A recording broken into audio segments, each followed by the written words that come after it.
Baik, selamat pagi. Perkenalkan nama saya Helmin Septining Sigula dengan NIM 2892450138 dari Program Studi Manajemen Fakultas Ekonomi dan Bisnis. Nah, pada video kali ini atau pada kesempatan kali ini saya akan membuat video presentase tentang ekonomi manajerial untuk memenuhi ujian tengah semester dari dosen pengampun Bu Ibu Wina Sarikusumaniat, Tias, SIPSE. Nah, langsung saja pada materi pembahasannya. Latar belakang. Dalam persaingan bisnis yang semakin ketat, perusahaan harus mampu mengambil keputusan yang tepat dan efisien. Untuk itu dibutuhkan ekonomi manajerial, yaitu ilmu yang menggabungkan teori ekonomi dengan praktik manajemen untuk membantu manajer memecahkan masalah dan mencapai tujuan perusahaan.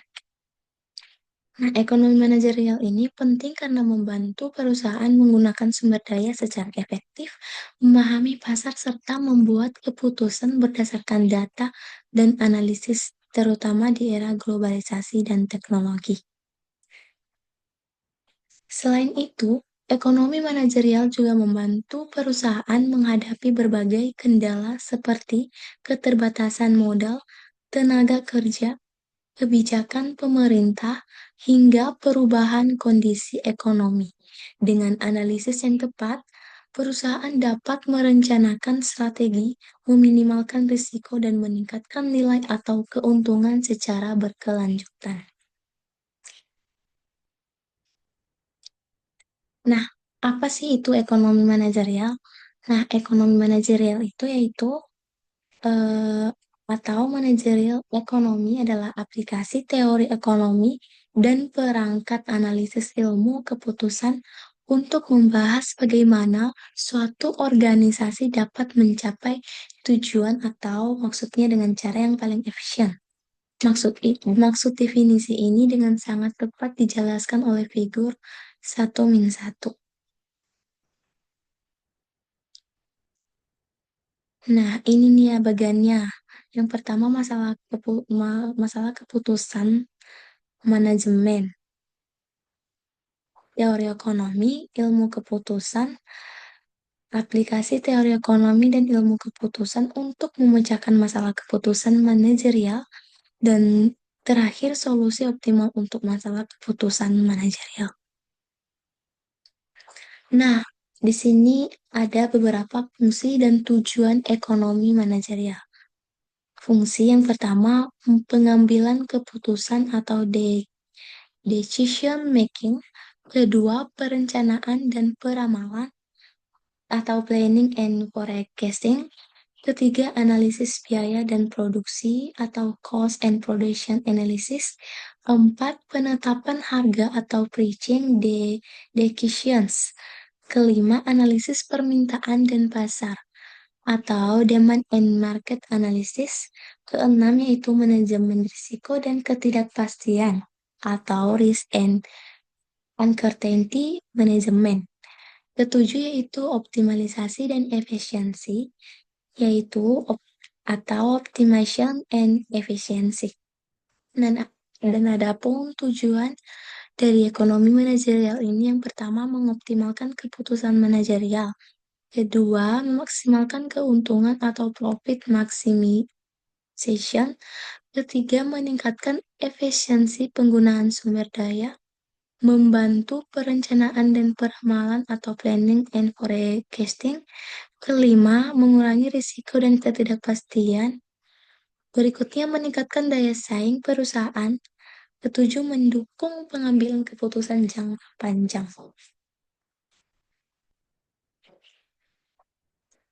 Nah, di sini ada keterkaitan dengan teori ekonomi. Bagaimana keterkaitan ekonomi manajerial itu dengan teori ekonomi? Nah, teori ekonomi atau ekonomi teori mengacu pada ekonomi mikro dan ekonomi makro.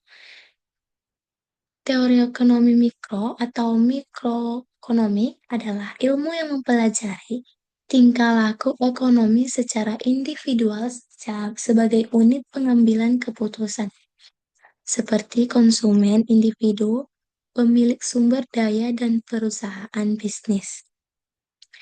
Di dalam sistem perdagangan bebas, ekonomi makro atau makroekonomis sebaliknya adalah ilmu yang membahas tentang output, pendapatan, pekerjaan, konsumsi, investasi, dan harga secara total atau agregat di perekonomian, dilihat secara keseluruhan. Nah, teori ekonomi berusaha memprediksi dan menjelaskan perilaku ekonomi. Teori ekonomi biasanya juga dimulai dengan model. Apa itu model? Yaitu abstraksi dari banyak hal kecil yang melingkupi suatu kejadian dan mencari untuk menentukan beberapa faktor penentu yang paling penting atas suatu kejadian. Nah, jadi metodologi ilmu ekonomi dan ilmu pengetahuan secara umum adalah menerima teori atau model apabila dapat memprediksi secara tepat dan bila prediksi tersebut secara logis mengikuti asumsi-asumsi yang dibuat. Nah, kedua yaitu keterkaitan dengan ilmu keputusan. Ilmu ini menggunakan perangkat matematika ekonomi dan ekonometri. Nah, kita lihat bagian figur yang tadi yang 1-1. Untuk membentuk dan mengestimasi model keputusan yang ditunjukkan untuk menentukan perilaku optimum perusahaan, yaitu bagaimana perusahaan dapat mencapai tujuannya dengan cara yang paling efisien. Secara spesifik, matematika ekonomi atau mathematical economics digunakan untuk memformalkan, yaitu menggambarkan dalam bentuk persamaan model ekonomi yang dipostulatkan oleh teori ekonomi. Ekonometri atau ekonometris kemudian menerapkan peralatan statistik atau terutama analisis regresi pada data dunia nyata untuk mengestimasi model yang dipostulatkan oleh teori ekonomi dan untuk peramalan atau forecasting.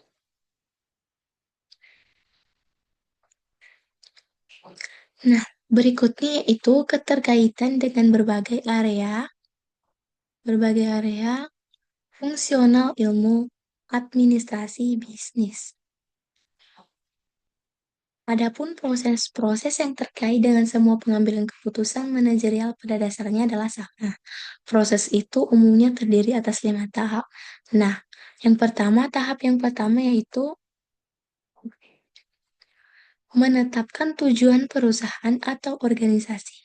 Kedua, mendefinisikan permasalahan yang dihadapi perusahaan atau organisasi dalam usaha mencapai tujuan tersebut. Berikutnya, mengidentifikasikan berbagai solusi-solusi, memilih solusi terbaik dari solusi-solusi yang tersedia, dan kemudian mengimplementasikan keputusan tersebut. Proses-proses ini sekarang direvolusi dengan adanya globalisasi ekonomi dunia dan penggunaan secara luas komputer dan teknologi informasi. Masuk pada teori perusahaan. Perusahaan atau firm adalah suatu organisasi atau unit ekonomi yang menggabungkan dan mengorganisasikan berbagai sumber daya atau input seperti tenaga kerja, modal, tanah, dan kewirausahaan untuk memproduksi barang atau jasa dengan tujuan untuk dijual di pasar dan memperoleh keuntungan atau profit. Dengan kata lain, perusahaan merupakan pihak yang berperan sebagai produsen dalam sistem ekonomi yang mengubah input menjadi output bernilai ekonomi. Perusahaan ada karena akan menjadi sangat tidak efisien dan mahal bagi pengusaha untuk masuk dan membentuk kontrak dengan pekerja dan para pemilik modal, tanah dan sumber daya lain untuk setiap tahap produksi dan distribusi yang terpisah. Sebaliknya, pengusaha biasanya masuk dalam kontrak yang besar dan berjangka panjang dengan tenaga kerja untuk mengerjakan berbagai tugas dengan upah tertentu dan berbagai imbalan kerja lainnya. Kontrak yang umum semacam itu jauh lebih murah ketimbang sejumlah kontrak spesifik dan sangat menguntungkan, baik bagi pengusaha maupun pekerja dan pemilik sumber daya yang lain. Perusahaan ada guna menghemat biaya transaksi atau transaction cost semacam itu. Dengan menginternalisasi pajak penjualan dan menghindari kontrol harga dan peraturan pemerintahan lain yang berlaku hanya untuk transaksi antar perusahaan. Nah, di sini ada beberapa alasan kenapa adanya suatu perusahaan. Nah, yang pertama yaitu alasannya memenuhi kebutuhan manusia. Kedua, meningkatkan efisiensi produksi. Ketiga, menciptakan lapangan kerja. Keempat, mendapatkan keuntungan. Kelima, mendorong pertumbuhan ekonomi. Keenam, inovasi dan pengembangan teknologi. Nah, inilah beberapa alasan kenapa adanya perusahaan di Indonesia. Dan inilah beberapa alasan umum, yang umum dan yang utama.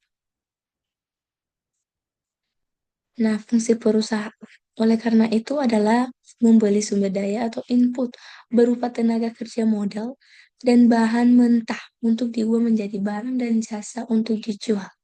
Pemilik sumber daya atau pekerja dan pemilik modal, tanah dan bahan mentah, kemudian menggunakan pendapatan yang diperoleh dari penjualan jasa atau sumber daya yang lain tersebut untuk membeli barang dan jasa yang diproduksi oleh pengusaha.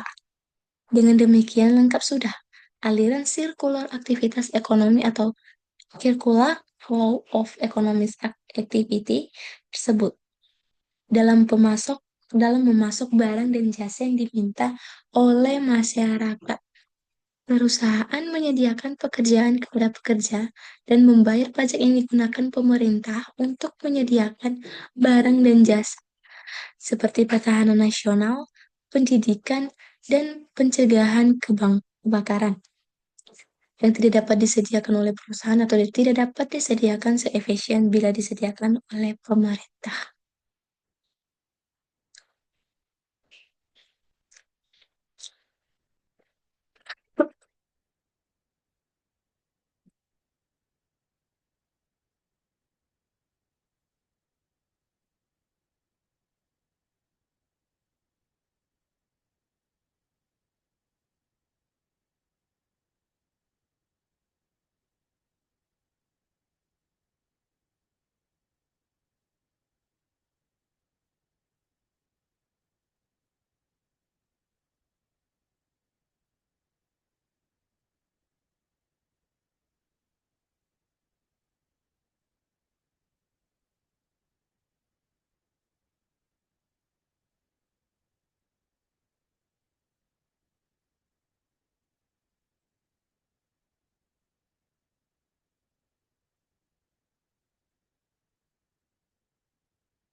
Sekarang yaitu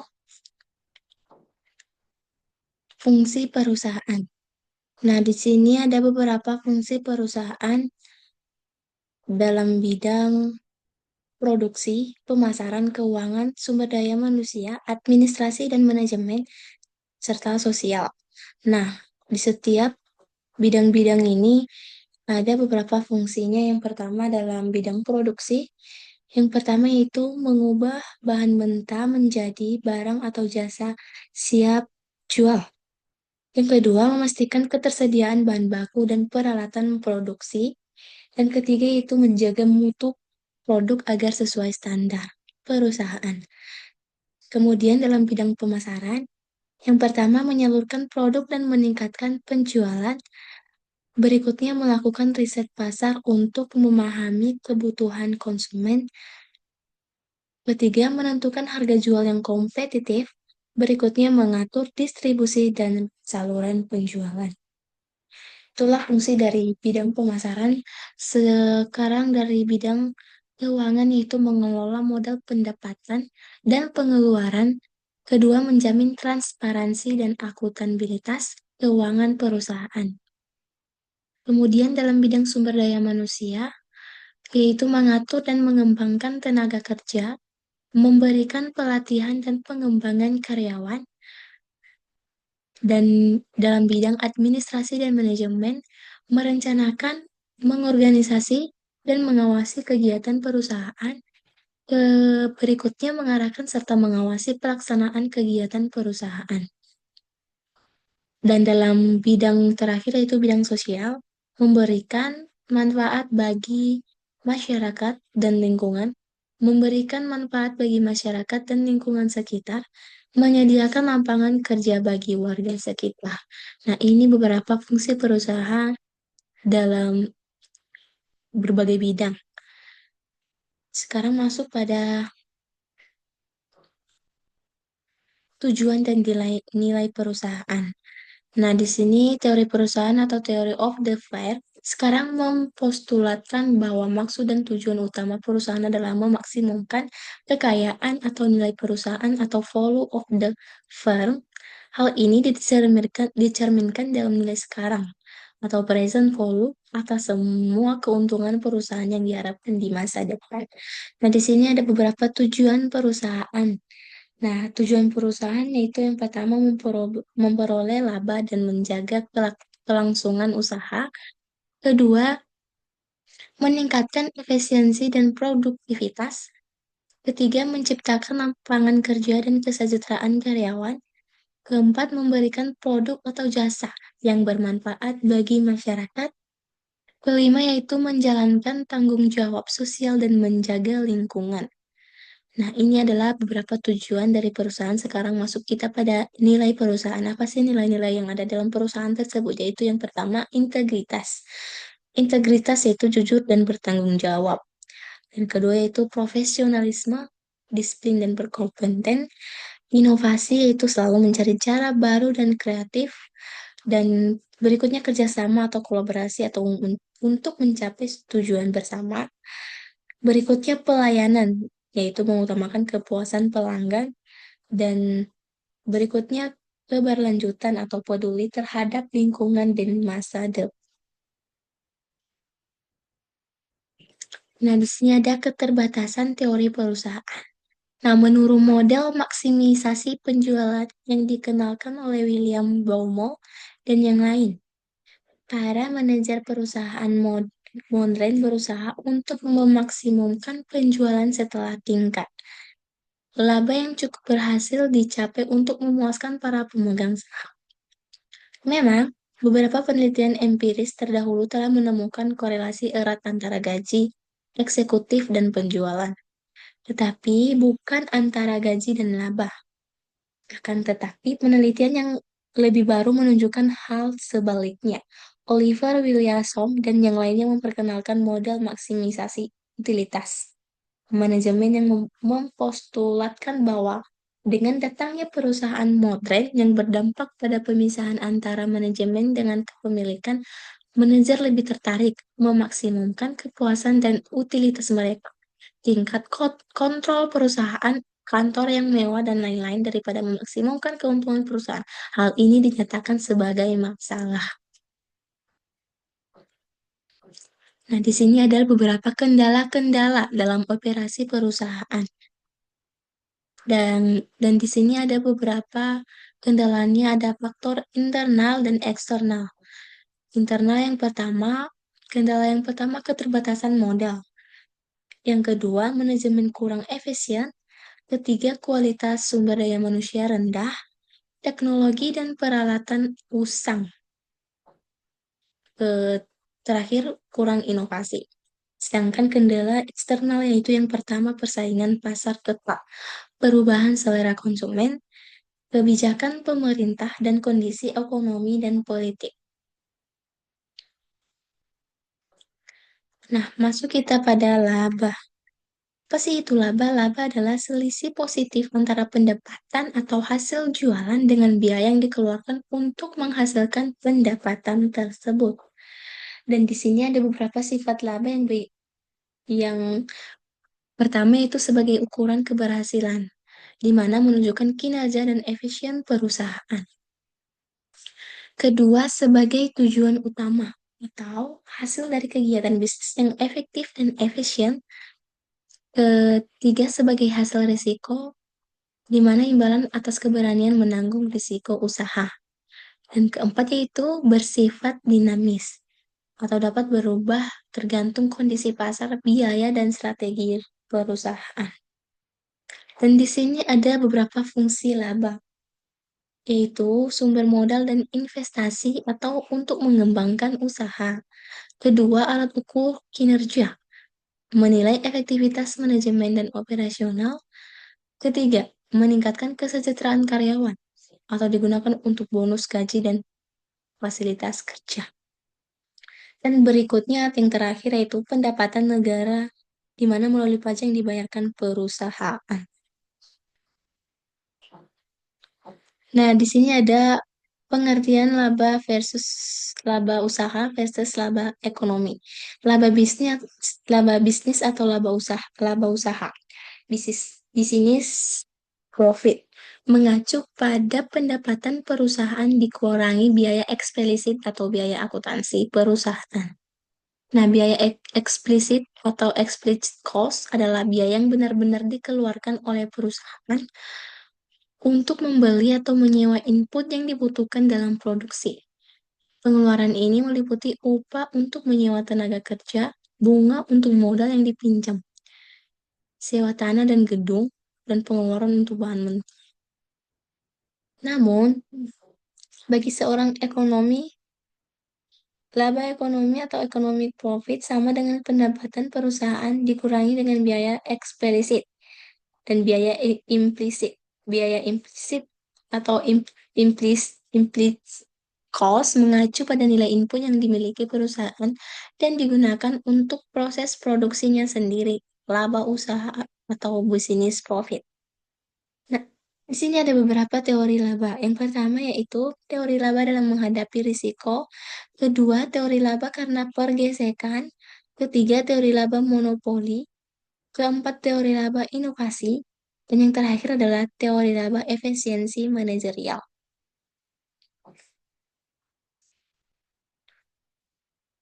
Nah, dari